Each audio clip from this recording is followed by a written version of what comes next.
Hola, bendiciones. Sí, este es un hermoso tiempo para buscar del Señor, para adorarlo. Así que te invito ahí en tu casa que cierres los ojos y busquemos del Señor, busquemos de su guía, de su dirección. El Señor es mi pastor, nada a mí me faltará. En sus verdes pastos me hace descansar. De sus aguas me dará, mi alma Él restaurará. Por senderos de justicia me guiará. Por amor de su nombre, jamás me dejará. En tu fidelidad, Jesús, confiado está mi corazón. De ti dependeré, tu voz escucharé, Jesús, te seguiré, mi buen pastor. El Señor es mi pastor, no hay razón para el temor, pues su vara me da aliento y protección. Si en el valle de aflicción me rodea la opresión, Él conmigo va y bendecido soy. Por amor de su nombre,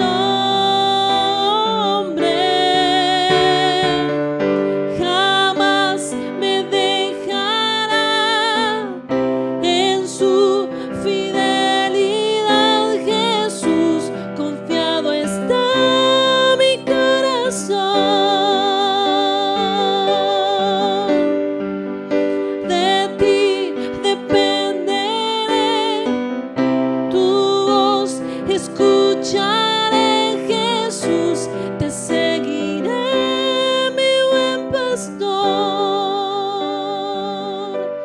Misericordia y bien me seguirán, tu plenitud me saciará en tu morada por la eternidad. Sí, Señor, misericordia y bien me seguirán, tu plenitud me saciará en tu morada por la eternidad. Misericordia y bien me seguirán, tu plenitud me saciará en tu morada por la eternidad. Por amor de su nombre, jamás me dejarás. En tu fidelidad, Jesús, confiado está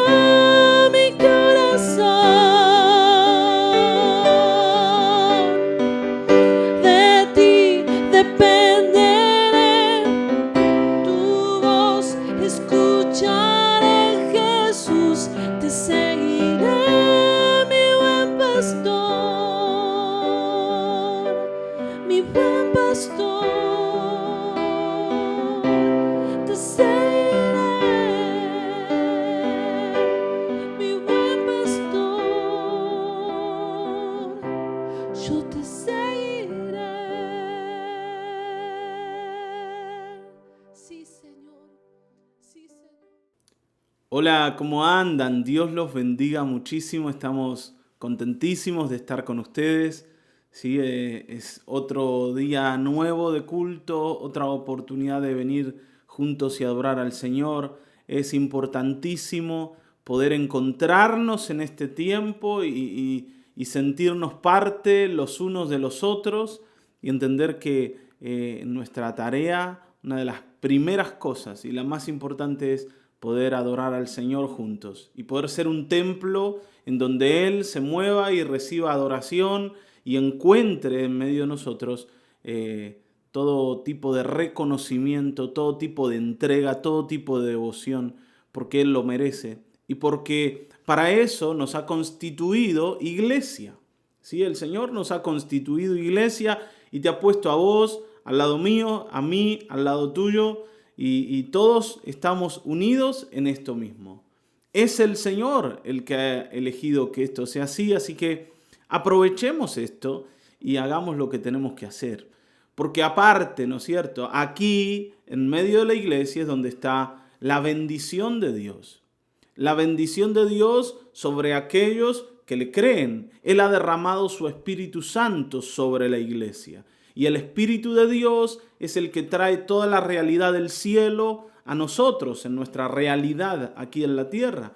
Así que es un tiempo maravilloso para poder estar juntos y adorar al Señor. Y que vos sepas que mientras vos estás en tu casa adorando al Señor, hay otro que también está en su casa adorando al Señor, pero que en el mundo del Espíritu estamos juntos. Está bien, ¿no? Estamos juntos, unidos. Y como siempre te digo, recordá, el Señor no recibe mi adoración separada de la tuya. El Señor recibe nuestra adoración como una sola cosa, ¿sí? Como un perfume que le da honor y que exalta su nombre. Y esto no es, no tiene que ver con lo que vos haces o yo hago, sino con lo que nosotros hacemos. Por eso es importante estar unidos y tener un mismo pensamiento en todas las cosas. Y sobre esto sí debemos trabajar. Y sobre esto sí debemos tomarnos el trabajo de esforzarnos por esa unidad y por esa comunión. Así que yo te pido esto, ¿no? Que esta semana vos puedas pensar en un hermano y puedas orar por él y puedas llamarlo y puedas compartir algo con esa persona, con este objetivo, con el objetivo de estar unidos. Porque luego, cuando llega el culto, vamos a venir al Señor a ofrecer algo agradable delante de Él si esa unidad permanece en nosotros. Es imposible poder ser agradables delante de Dios si estamos divididos, peleados o somos incluso indiferentes unos con otros. Así que es un buen tiempo para esto, ¿sí? Y es un buen tiempo para seguir en este camino de adoración y separar nuestros diezmos y ofrendas al Señor, aquello que el Señor nos ha dado y con lo que hoy venimos a exaltar su nombre, ¿sí? Vamos a colocarlo delante de Él esta mañana. Amén. Toma tu diezmo, tu ofrenda y vamos a orar juntos. Padre Celestial, gracias porque tú has sido nuestro proveedor en el pasado, tú eres nuestro proveedor hoy y serás siempre aquel que provea lo necesario en nuestra casa. En los momentos difíciles y de mayor escasez, tú has estado ahí y no nos has dejado caer. Y en los momentos de abundancia has mostrado tu generosidad para con nosotros. Y hoy te alabamos y te adoramos por esto. Te alabamos, Señor. Tú mereces toda adoración. Y cada ofrenda, cada diezmo que la iglesia hoy aparta, tiene este objetivo: reconocer que tú eres el proveedor. Y buscarte, Señor, porque creemos en tus promesas de que tú vas a bendecir a aquellos que te honran. Mira, Señor, oramos por algunos de nuestros hermanos que están en momentos difíciles. Señor, por aquellos que están pasando por momentos de dificultades económicas o laborales. O, Señor, que enfrentan deudas. O que están, Señor, tratando de salir adelante sin conseguirlo. Padre, ayúdalos. Levántalos, sosténlos, llénalos de fe, Señor. Que ninguno de nosotros flaquee en la fe y en la confianza, Señor, porque tú eres un Dios que oye y que responde, Señor, a su pueblo. En el nombre de Jesucristo confiamos en ti. Amén, amén, amén, amén. Hermanos, estamos en tiempos donde la fe tiene que ser fuerte y firme en nosotros. No son tiempos para dejarnos caer o para flaquear o para menguar en nuestra confianza, sino son tiempos para estar firmes, para seguir adelante, para entender que es posible, para poner la mirada en el futuro, entender que hay mucho en el Señor para nosotros. ¿Está bien? Y esto lo necesitas vos y lo necesita tu casa, lo necesitan tus hijos. Necesitamos poder tener esperanza. Una iglesia desesperanzada es una iglesia que se ha encerrado en un camino sin salida del que le va a ser muy costoso escapar. Así que hoy vengamos con toda confianza, con toda la fe para ponernos delante del Señor. Amén. Vamos a ir a nuestra lectura de hoy. Hoy vamos a seguir predicando el libro de Hechos, y el libro de Hechos es muy importante porque habla del desarrollo de la iglesia, del crecimiento de la iglesia. En ese desarrollo, en ese crecimiento, vamos a encontrar lo que el Señor hace con la iglesia, pero también vamos a encontrar los límites de las personas que componen la iglesia. Y esto es imposible de que no sea así. Nosotros como personas, como seres humanos falibles, que se equivocan, que fallan, nos vamos a tener que enfrentar a nuestros propios límites y a nuestros propios errores cuando estemos tratando de construir la iglesia. ¿No es cierto? En lo que tiene que ver con nuestra parte. Lo del Señor es maravilloso y Él suple todo tipo de necesidad. Y si no fuera por Él, no tendría caso ningún tipo de esfuerzo de parte nuestra. Pero nuestra parte es importante ponerla sobre la mesa y también entender que allí en lo nuestro hay errores. ¿Y por qué te digo esto? Porque seguramente vos te hayas dado cuenta ya que el hermano que está al lado tuyo no es todo lo perfecto que te gustaría que sea. No es la persona ideal, sino es una persona parecida a vos, con un montón de errores y defectos, de los cuales seguro te enteraste y seguro que ya notaste que hay cosas del hermano que no te hacen bien, entre comillas. Cuando digo que no te hacen bien, quiero decir que no te agradan o te disgustan o te molestan o te hieren, pero que tenés que soportar y que tenés que, vamos a decir, aprender a sobrellevar y mirar a tu hermano como esa persona valiosa que el Señor puso al lado tuyo. Y siempre hemos tratado de transmitirles esta mirada, como en algún momento nuestro pastor lo hizo con nosotros. A mí me sorprendió mucho la primera vez que yo escuché a Moisés, nuestro pastor, decir que él agradecía al Señor porque tenía la mejor iglesia que un pastor podía tener.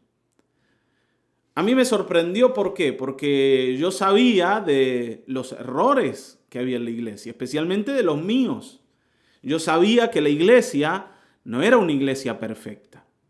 Y entonces escuchar a Moisés decir que él daba gracias porque no había iglesia mejor que la que el Señor le había dado a él, me hacía pensar en que evidentemente este hombre no está mirando las cosas objetivamente. Pero después entendí que lo que él estaba haciendo es mirar a la iglesia a través de los ojos de la fe y a través de los ojos del amor. Y de esto quiero hablar esta mañana en este pasaje, en Hechos capítulo 11, versículo 1. Hechos capítulo 11, versículo 1. Ustedes saben que Pedro vivió una experiencia tremenda con el Señor. Y esa experiencia tenía que ver con poder llevarle el evangelio a los gentiles, a la casa de Cornelio. Pero esto que Pedro hizo, ¿no es cierto?, allí con los de Cornelio y con algunos hermanos más de los judíos, no iba a quedar oculto, no iba a quedar escondido, sino que el chisme iba a correr y se iban a enterar todos, especialmente los de la iglesia de Jerusalén. Y al enterarse de esto, los judíos, no les cayó tan bien. Así que vamos a mirar lo que ocurre aquí, Hechos 11:1. Vamos a leer juntos, así que si tenés tu Biblia ahí a mano, tómala y vamos a entrar en la lectura.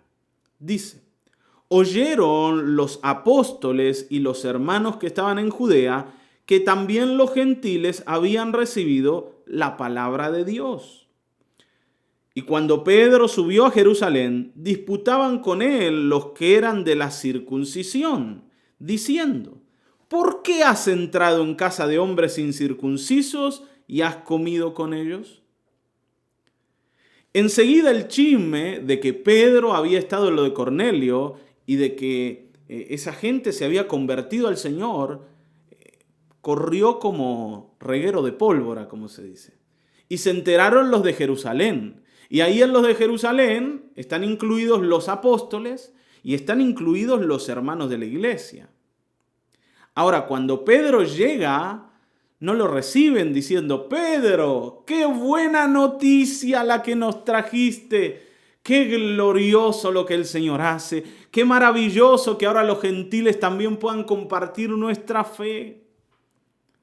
Al contrario, dice que los de la circuncisión, o sea, los que eran igual a Pedro, le empiezan a reclamar y le dicen: Pedrito, nos enteramos que estuviste comiendo con los gentiles. ¿Vos estás bien de la cabeza? ¿Qué es lo que estás haciendo? ¿Cómo es que hiciste esto? El chisme que a ellos les interesaba era que Pedro había transgredido una de las reglas de los judíos que más importaban. Y era resguardarse de la contaminación del mundo. Y en el mundo estaban los perversos gentiles. ¿Y cómo es que Pedro fue con ellos? ¿Cómo es que se le ocurrió ir a comer con esta gente impura y porquería? No, de alguna forma nosotros ya vimos que Pedro también pensaba antes como ellos. Entonces, de alguna manera también entendemos que Pedro tenía que dar alguna explicación. Y esa explicación, podríamos decir, tal vez no hubiese sido necesaria si ellos se hubiesen enfocado en lo que Dios hizo con los gentiles y no en el hecho de que Pedro haya comido con estas personas a las que ellos detestaban. Pero ninguno de ellos priorizó el hecho de lo que el Señor hizo con los de Cornelio, con los de la casa de Cornelio, sino con el hecho de que Pedro se sentó con gente inadecuada, con gente inaceptable, con personas que a ellos no les caían bien. Esto es lo que priorizaron. Y yo pensaba, ¿no?, que muchas veces en la iglesia nos vamos a encontrar con esto, con que hay gente con la que Dios quiere hacer cosas que a nosotros no nos gustan. Hay personas que no nos caen bien, a pesar de que Dios los esté eligiendo para darles algo, o para hacer algo con ellos, o para salvarlos. Nosotros seguimos teniendo en el corazón esa reserva de decir: no sé si el Señor está tan acertado yendo a buscar a estas personas. No sé si ellos merecen que el Señor los salve. No sé. A mí me parece que esto es una equivocación. Y bueno, y si Dios quiere hacer algo con ellos, por lo menos, bueno, tratemos nosotros de que lo haga con otros, con otras personas, pero nosotros mezclarnos con esta gente, involucrarnos con ellos, no nos parece apropiado.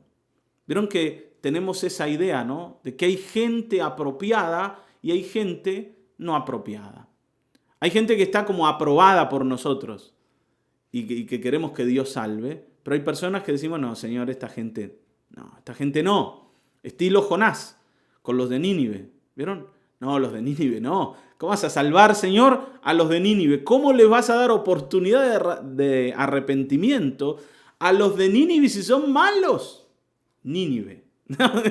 a los de Nínive, son malos, son perversos. Es gente enemiga, eso no se merecen nada. Sin embargo, parece que el Señor no piensa como nosotros. Sin embargo, parece que el Señor no está enterado de lo malo que es el otro y por eso lo quiere salvar. Pero yo tengo la idea de que esto en algún momento va a decantar y el Señor se va a dar cuenta que los gentiles no tienen que entrar dentro del pueblo santo de Dios. Y por eso ellos le reclaman a Pedro esto. Pedro, ¿por qué hiciste esto? ¿Qué tenías en la cabeza para ir a comer con ellos? No importa después si el Señor lo salva o no lo salva. Vos no tendrías que haber ido. ¿Está bien, no? Así que hoy yo quisiera que pienses en todas esas personas a las que todavía no le abriste la puerta de tu corazón, a las que todavía no aceptás. ¿Está bien, no? Ustedes van a ver algo, y es que esto en realidad no es algo nuevo. Ustedes se acuerdan que Jesús muchas veces estuvo en contacto con gentiles. Incluso hay una historia donde un centurión romano, igual que Cornelio, fue a pedirle al Señor que sane a su siervo y el Señor le dice, yo voy a ir a tu casa y lo voy a sanar. Ninguno de los discípulos se opuso al Señor a decir, Señor, ¿cómo vas a ir a la casa de un romano? ¿Cómo vas a ir a la casa de un gentil? ¿Estás mal? Esto un judío no lo puede hacer. Ninguno se había atrevido a cuestionar al Señor. Pero como el Señor ya no está, a Pedro sí. ¿Está bien, no? Porque Pedro es uno de nosotros. Y a pesar de que el Señor nos mostró que en el corazón de él no había ningún tipo de diferencia entre un judío y un gentil, ¿está bien, no? Para nosotros esas diferencias existen y son indelebles en la vida de las personas. ¿Está bien, no? El Señor nos había mostrado que la fe iguala a los hombres, a los seres humanos, a las personas. Que aquellos que tienen fe pueden acceder a todo lo de Dios, sin importar de qué lugar vengan. Esto el Señor se lo dijo a la mujer sirofenicia, ¿se acuerdan? El Señor le decía, no está bien darle el pan de los hijos a los perrillos. Y ella le respondió, sí, pero los perrillos comen de las migajas que caen de la mesa de los amos. Y entonces el Señor le dice, mujer, grande es tu fe y tu milagro va a ser hecho como querés. El Señor vio en ella a una hija y le dio el pan que los judíos, muchos de ellos, no querían tomar.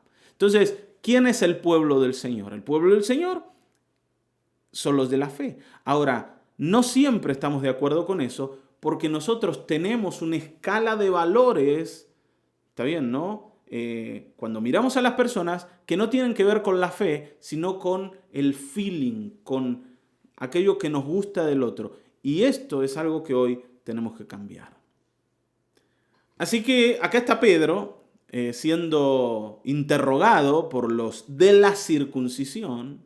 Y acá hay muchos detalles. Fíjense que ellos no están descritos acá como la iglesia. O no dicen que son los discípulos del Señor, sino dice los de la circuncisión. Y evidentemente estos no son tampoco judíos que no han creído en el Señor, sino son judíos que han creído en el Señor, pero que para ellos el valor esencial de una persona de Dios es la circuncisión. Eso quiere decir que entre ellos lo que los unía no era la fe, sino era la tradición, exactamente. Eran las reglas. Y hermanos queridos, en todo grupo que se aísla del resto, hay reglas que se respetan y por eso una persona puede pertenecer o no a ese grupo. Y lamentablemente en la iglesia existen muchos grupos de personas. Y esto no lo podemos negar. Estos grupos existen desde que yo era chico. Y me acuerdo que estaban los amigos del pastor, estaban los enemigos del pastor, estaban las amigas de la pastora, estaban las de la oposición, estaban los jóvenes, estaban los viejos, ¿no es cierto? Y parece que esos grupos nunca se mezclan entre sí, a pesar de que todos ellos creen en el mismo Señor. Entonces, tenemos que darnos cuenta que acá hay un problema. Y es que lo que nos está uniendo no es lo que debería unirnos. Si ellos tuvieran en cuenta que lo primero es la fe y lo que el Señor quiere hacer en las personas, no habrían tenido ningún problema en aceptar que los gentiles se unan a la iglesia porque se habían transformado en gente de fe. Y entonces lo mismo que corre en mi interior, corre en el interior ahora de Cornelio. Y gloria a Dios por eso. Pero no era así. Y por eso Pedro les va a tener que explicar todo lo que tuvo que vivir para él darse cuenta de qué cosa era lo importante. ¿Está bien? Vamos a leer, un poquito larga la lectura, así que acompáñame. Dice, entonces Pedro comenzó a contarles por orden lo sucedido diciendo. Y esto ya lo hemos visto, pero lo vamos a recordar porque Pedro se los relata. Dice, estaba yo en la ciudad de Jope orando y vi en éxtasis una visión, algo semejante a un gran lienzo que descendía, que por las 4 puntas era bajado del cielo y venía hasta mí. Cuando fijé en él los ojos, consideré y vi cuadrúpedos terrestres, fieras, reptiles y aves del cielo. Y oí una voz que me decía, levántate, Pedro, mata y come. Y dije, Señor, no, porque ninguna cosa común o inmunda entró jamás en mi boca, nunca, jamás. Qué bárbaro este Pedro, ¿no?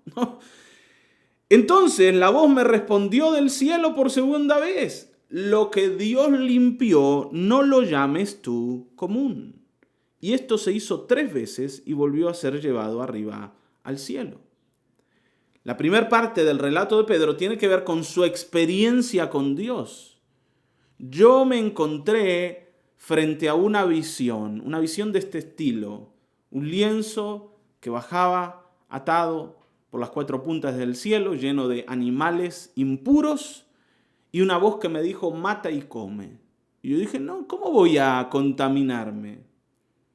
¿Cómo voy a comer esto que no es para mí? Ahora, esa voz venía del cielo. Y Pedro entiende que esto no es algo, ¿no?, que se lo puso delante Satanás, sino que viene de Dios mismo. A pesar de eso, Pedro decía, no, yo no me voy a contaminar con estas cosas. Y el Señor tuvo que corregir a Pedro para que él deje de llamar común o impuro lo que él había limpiado, lo que Dios había limpiado. Ustedes saben que el Señor, con su muerte en la cruz, nos ha limpiado, nos ha purificado. Y esta pureza es para todos los hombres que creen en el Señor.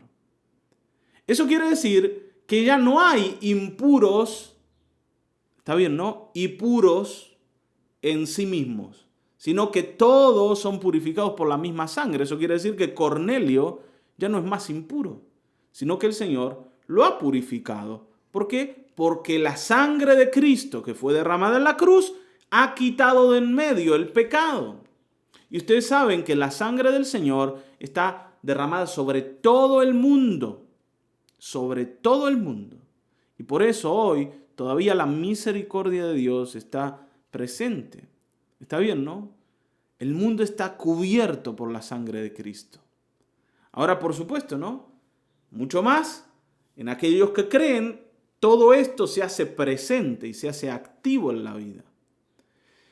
Y el Señor tuvo que decirle a Pedro, Pedro, ojo, que lo que para vos está mal, yo lo he corregido, yo lo he limpiado, yo lo he ordenado. Así que no me llames más, y esto es muy importante, no llames más vos común lo que yo ya no llamo común.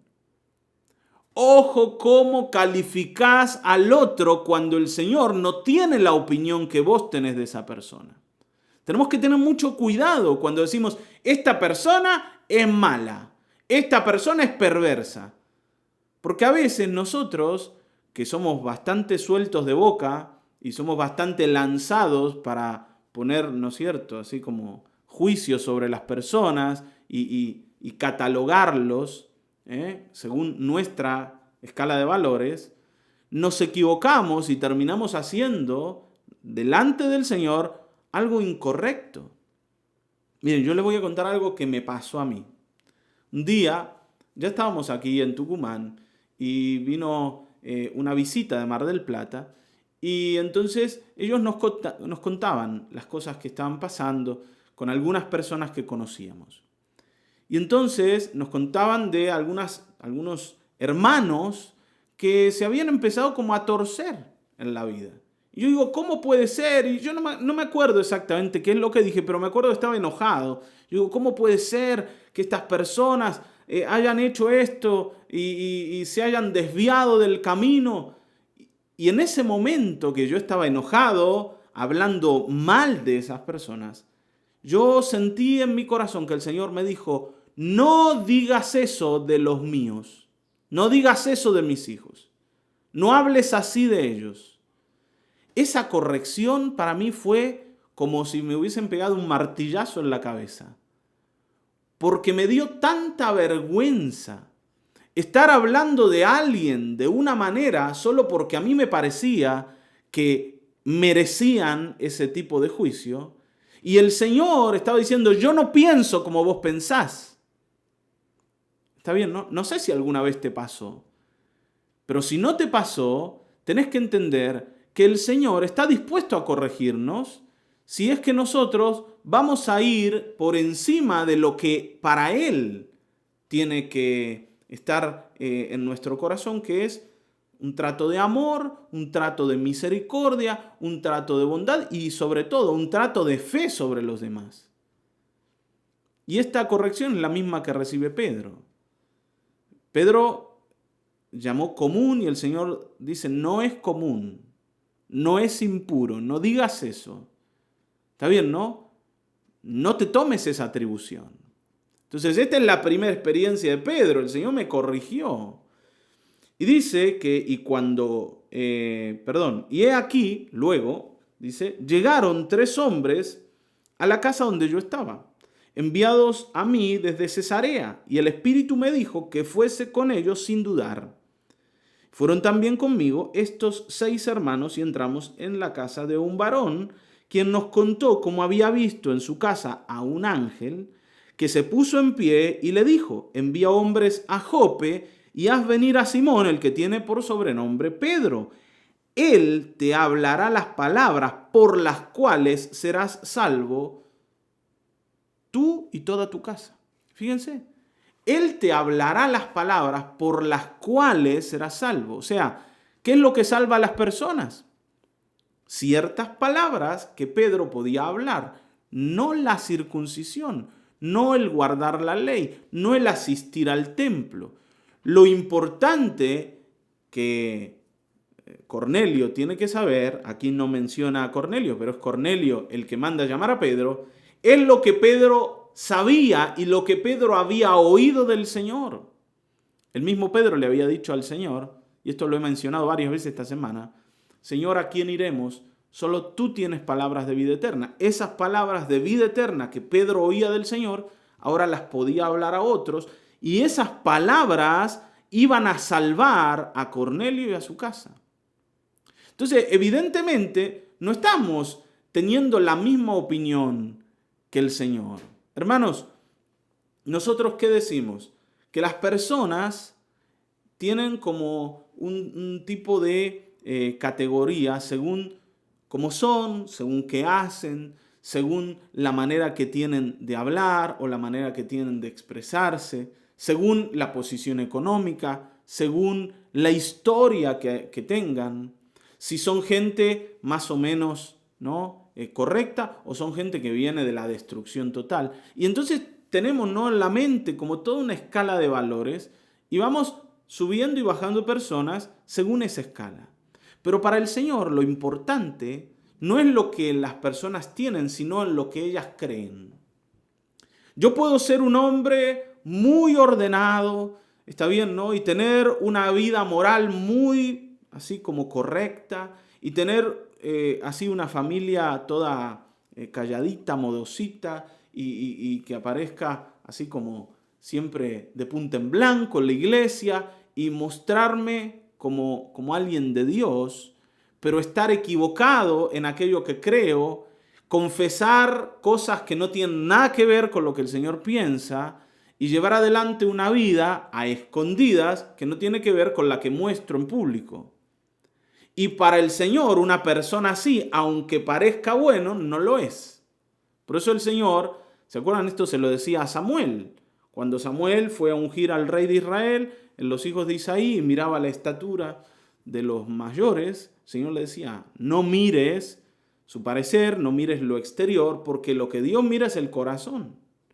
Y en el corazón, lo que Dios está mirando es aquello que yo he creído. ¿Te das cuenta? ¿En qué palabras he creído? El Señor estimaba mucho a los que podían oír y creer. El Señor estimaba mucho a los que sin ver confiaban en lo que Él decía.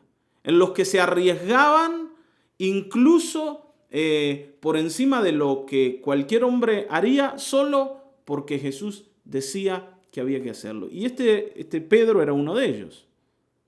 Está bien, ¿no? Podríamos hablar de muchas cosas en la historia del Señor y Pedro.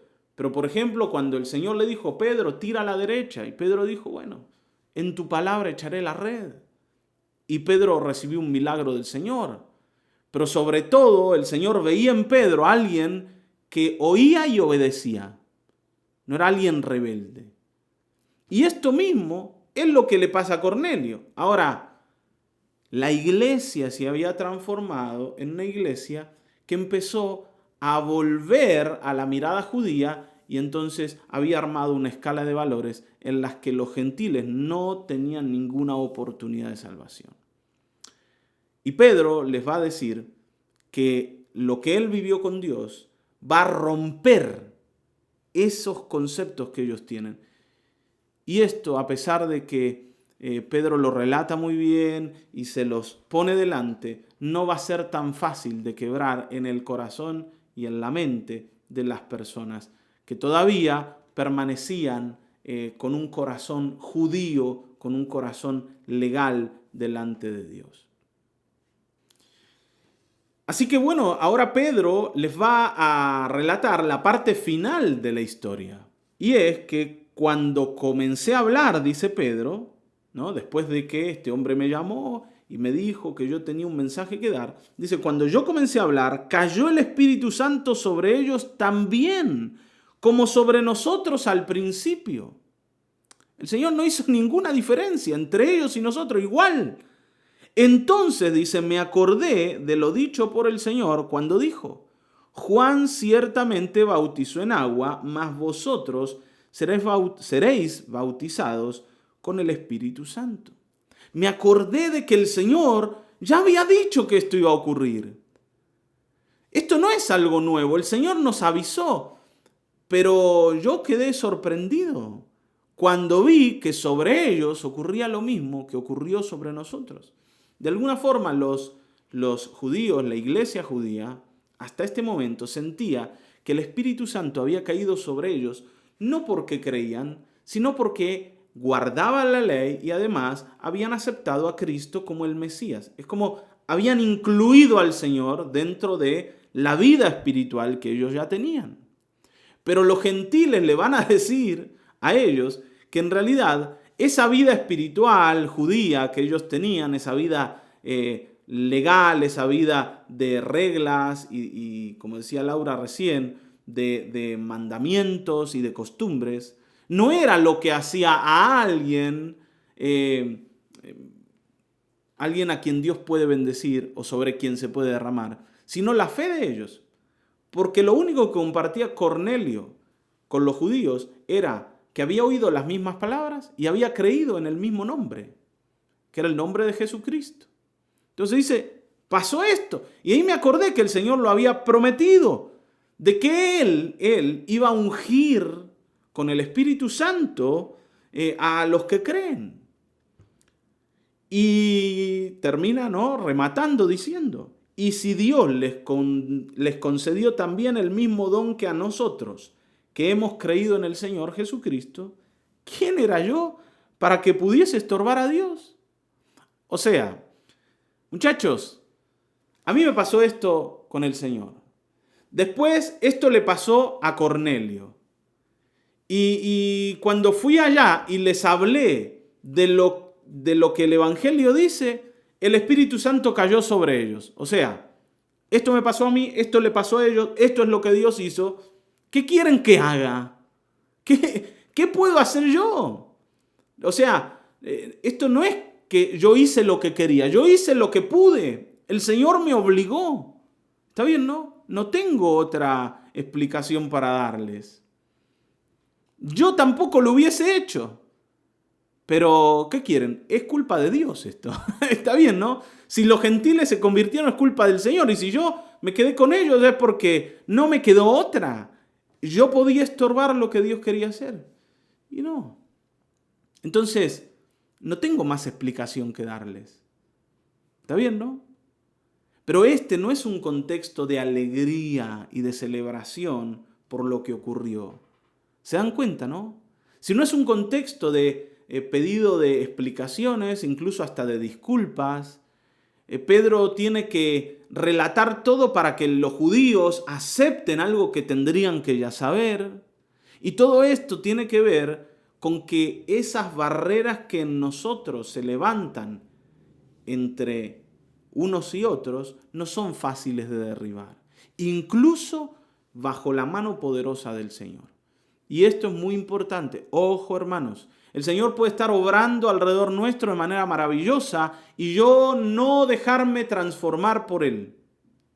Yo puedo seguir siendo alguien que no cambia a pesar de que el Señor esté transformando a todos alrededor.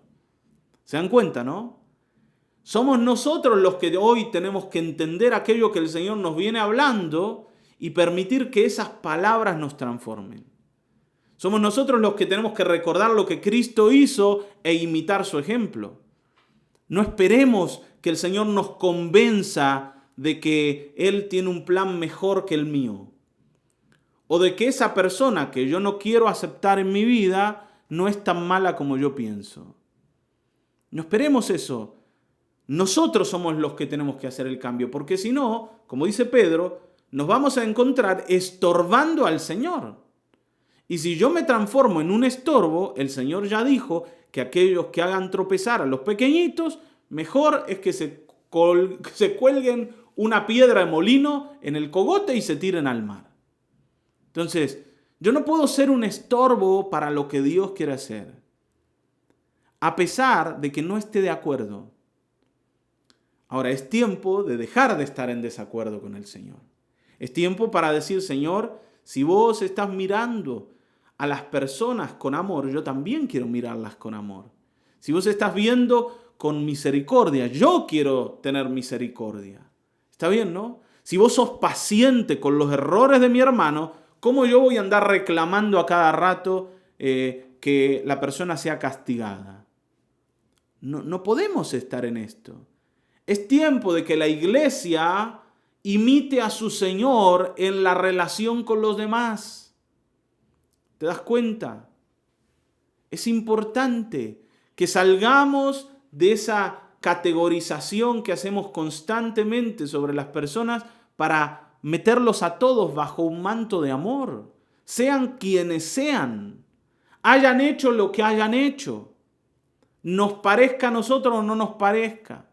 ¿Está bien, no? Hermanos, siempre andamos juzgando unos a otros. Los bautistas juzgan a los pentecostales juzgan a los bautistas, a los hermanos libres también, al otro por allá. Siempre hay algo que usamos para decir nosotros tenemos la verdad y el otro está equivocado. Y si no está del todo equivocado, está un poco más equivocado que nosotros. Siempre estamos tratando de juzgar el corazón de las personas cuando no debiéramos hacerlo. Si el Señor hace cosas entre ellos, el Señor sabe por qué las hace y agradecemos que las haga. Aunque nosotros no estemos tan de acuerdo con la vida que esa gente lleva. El Señor nunca le pidió a un judío que se transforme en un gentil, ni a un gentil que se transforme en un judío, pero sí les pidió que se amen. ¿Está bien, no? Sí les pidió que se amen y se quieran y sean misericordiosos. Entonces, esto es lo que hoy debemos aceptar Y debemos entender, a pesar de todo lo que Pedro les describió, ellos no tienen una actitud, vamos a decir así como diciendo, Pedro, nos voló la cabeza lo que nos dijiste. Está bien, ¿no? ¡Qué revelación maravillosa, Pedro! Ahora entendemos cómo éramos tan duros, ¿no? Como una ostra que no entendíamos. No, ellos van a decir, fíjense, versículo 18 y ya terminamos. Con estas cosas oídas, ellos callaron y glorificaron a Dios diciendo, de manera que también los gentiles, o a los gentiles, Dios le ha dado arrepentimiento para vida. Mira vos, está bien, bueno, qué sé yo, Dios hace lo que quiere. Esa es la expresión. Así que el Señor también los salvó a estos. Y bueno, ¿qué vamos a hacer? Hay que conformarse, muchachos. Hay que bancársela si el Señor dice, y bueno, el Señor es el Señor. Y así andamos, ¿no? Como gloria a Dios, pero no me gusta. El Señor sabe lo que hace, pero yo no estoy de acuerdo. Hay que amar al hermano, pero ya estoy podrido de amarlo. ¿Está bien, no? Hay que perdonar al hermano, pero ya estoy cansado de perdonarlo. Si nosotros no abandonamos esa postura, un día nos vamos a encontrar siendo estorbos del Señor. Y el Señor nos va a corregir a nosotros, no a los demás. ¿Está bien, no? Estamos siendo llamados a ser una iglesia que ama, a ser una iglesia que piensa como el Señor piensa, pero por sobre todas las cosas, a ser una iglesia que mire a las personas a través de la fe. Y termino con esto. ¿Qué es mirar a las personas a través de la fe? Es mirar en ellos todo lo que Dios puede hacer, aunque todavía no lo haya hecho. Es mirar en ellos personas maduras, aunque hoy sean inmaduras. Es mirar en ellos el valor que Dios puso ahí, aunque esté escondido debajo de un montón de capas de impureza y de mugre. ¿Te das cuenta? Eso es mirar a las personas con fe. Porque nosotros entendemos que tenemos que mirar a Dios con fe y que tenemos que creer en lo que la palabra dice a través de la fe. Pero nunca hemos pensado que la fe también debe ser usada en la relación con los demás. Con los demás no tenemos paciencia ni tenemos fe. Decimos, este chango no sirve y no sirve. Y no intente salvarlo, pastor, porque está perdido ya. Tiene una pata en el infierno. Así que dejémoslo que Satanás se lo trague, total. Es mejor que el reino de los cielos esté limpito con todos nosotros que estamos bien orientados. Así pensamos. Hermanos, así pensamos. Por eso cuando viene alguien que se mandó una macana, lo miramos de reojo como diciendo, ¿viste quién vino, no? A la iglesia. Qué cara que tiene de aparecerse por acá después de las cosas que hizo. Después de las cosas que se mandó. Y andamos juzgando a las personas. No miramos a esa gente con fe, con amor, con esperanza. Porque no se olviden que Pablo mismo, aunque en algún momento mandó a la iglesia a corregir a uno que estaba en fornicación, teniendo la mujer de su padre, luego les pide que lo restauren con mansedumbre, considerándose a sí mismos, dice, no vaya a ser que ustedes también se manden macanas similares. O sea, no miren a esa persona como alguien que está manchado, mírenlo como alguien que los necesita. Porque ustedes también tienen que considerarse a sí mismos, no son mejores que él. ¿Está bien? Así que hoy es tiempo de cambiar y de abandonar, ¿no es cierto?, esa capa de legalismo con la que nos hemos vestido y vestirnos con un manto de amor que podamos darle a las personas, con el que podamos cubrir a las personas que el Señor puso al lado nuestro. Amén. Vamos a orar. Padre, gracias por esta palabra y gracias porque hoy nos estás orientando, nos estás conduciendo a ser una iglesia que ama, a ser una iglesia que es paciente, a ser una iglesia de misericordia, a ser personas que entienden, Señor, que no hay categorías de buenos y malos, sino de aquellos que creen y que han oído las mismas palabras que nosotros. Tú has decidido hablarle a Cornelio y hablarle a Pedro, y a ambos los salvaste con la misma sangre. Señor, de ambos tuviste misericordia. De ambos, Señor, te compadeciste y quitaste el pecado de ellos. Siendo totalmente diferentes, tú los recibiste como hermanos. Señor, pero lo que nos ha costado es tratarnos como hermanos, aún sabiendo que lo somos, porque todas esas barreras humanas todavía están en pie en nosotros, y te pedimos hoy que las derribes, Señor, que las quites de en medio. No queremos mirar a la gente con ojos incrédulos, sino con ojos de fe. Enséñanos esta mañana, tócanos y úngenos, Señor, para que las diferencias queden a un costado y podamos unirnos, porque tú recibes adoración y tú recibes, Señor, alabanzas de una iglesia unida que entiende que tú eres lo más importante y lo que une todas las cosas. En el nombre de Cristo Jesús. Amén, Señor. Amén. Amén. Amén, amén. Hermanos, aprender a amar no es de hoy para mañana, pero es posible.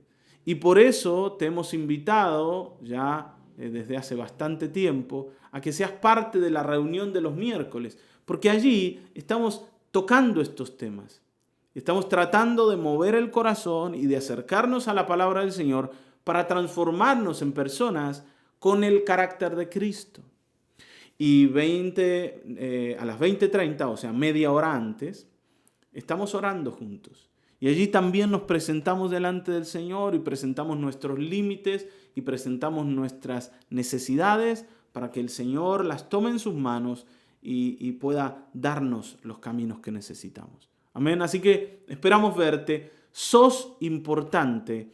Y como te decía yo que alguna vez mi pastor mencionaba, también te queremos decir lo mismo porque es lo que sentimos. Ustedes son la mejor iglesia que un pastor puede tener y le agradecemos al Señor por eso y estamos muy contentos de cada uno de ustedes con los que el Señor nos ha bendecido.